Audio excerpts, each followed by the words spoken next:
For years upon years, Sonic the Hedgehog has put his faith in his friends to get him through the most dire of situations. From helping him out of jail for being wrongfully incarcerated to teaming up with former foes to take down a common enemy, Sonic has relied on the help of others to make it through most of his journeys. That isn't to say Sonic hasn't tackled and accomplished goals by himself. From taking down Eggman numerous times to even a water god deity all on his own, Sonic has proven himself to be quite capable. But how much help from others does Sonic actually need? When Sonic transforms into Super Sonic, his powers are greatly enhanced and new abilities are brought to his arsenal, such as the ability to fly and move at even faster speeds than before. This had me question a few things. With Sonic's increased strength in his super form, could Sonic take down some of the foes he's gone up against with the help of others all on his own? Is it possible Sonic never actually needed the help of his friends to save the world? To answer this, I decided to make Sonic fight the final boss in Sonic Adventure 2 all by himself. The verdict? Well, you'll have to stick around to find out. Before we get into the rest of the video, I'd like to ask you guys to check out our brand new live-action anime-inspired series, My Neck. My Neck is a 6-episode original live-action series on Prime Video that follows 3 characters and their journey in the necking world. Neckists are people who compete in a martial art known as necking, where competitors must attempt to slap the back of their opponent's neck for pride and honor.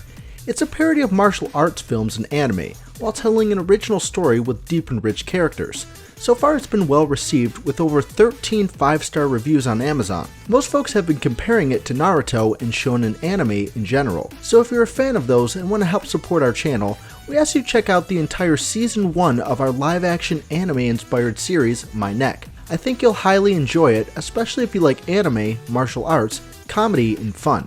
But for now, let's get back into the video. So in Sonic Adventure 2, we need to know if Sonic is strong enough to take on the final boss, the Final Hazard, the prototype of the ultimate life form fused with the Space Colony Ark all by himself. While Shadow managed to take on the Bio-Lizard in its base form on his own, it'll take both Super Sonic and Super Shadow to take on this massive new entity.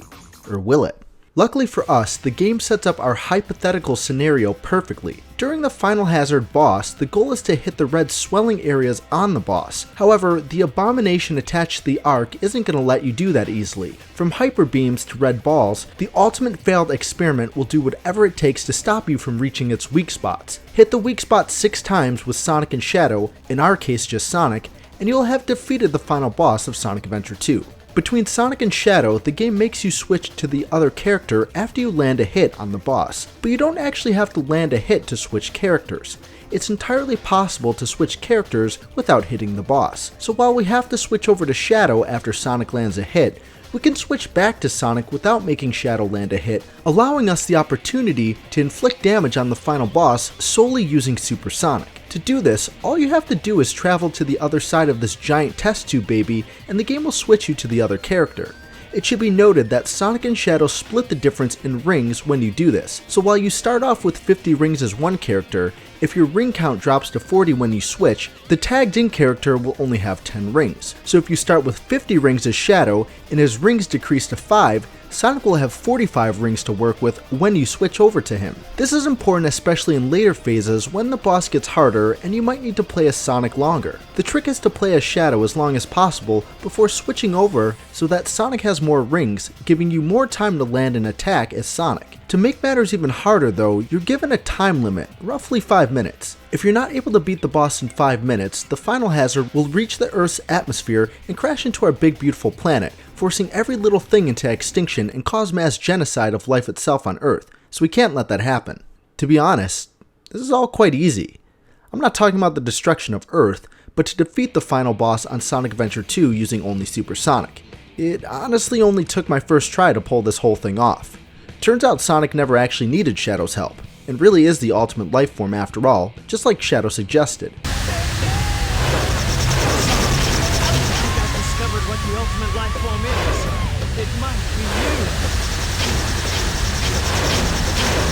So yeah, the key is to be quick and know the Final Hazard's attack patterns in each phase. I'm sure a speedrunner could do it much faster than me, but if you have a handle on how the final boss attacks in each phase, then it's pretty easy to avoid getting hit. The main tip is to go towards the front of the boss's shadow and ride out your rings there before switching over, as there's plenty of room to see and dodge incoming attacks before switching to Sonic. I think a more experienced player could even skip waiting around as Shadow for Sonic's ring count to increase and take on the boss head on as Sonic with just 5 rings. Doing this experiment honestly made the boss fight more intense. I remember not really caring for this boss fight as a kid, primarily because of how easy it was. Getting hit by the boss doesn't cause you to lose rings, you just get knocked back. And the normal time limit to defeat the boss with both Sonic and Shadow is extremely doable, but when you're challenging yourself to defeat the boss as only Sonic and need to wait around for Sonic to collect rings while you play as Shadow, then that 5-minute time limit feels more urgent, since you're being forced to wait, and therefore dodging incoming attacks is much more crucial. In the end, we managed to pull it off. We managed to defeat the prototype of the ultimate life form using just Super Sonic. Clearly Sonic is more powerful than Shadow.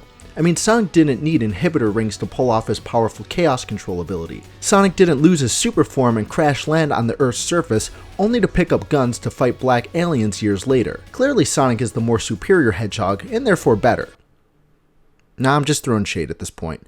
I hope you guys enjoyed the video. Don't forget to comment and subscribe if you want to see more videos similar to this one.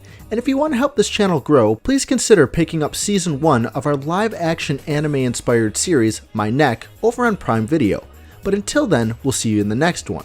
Peace out.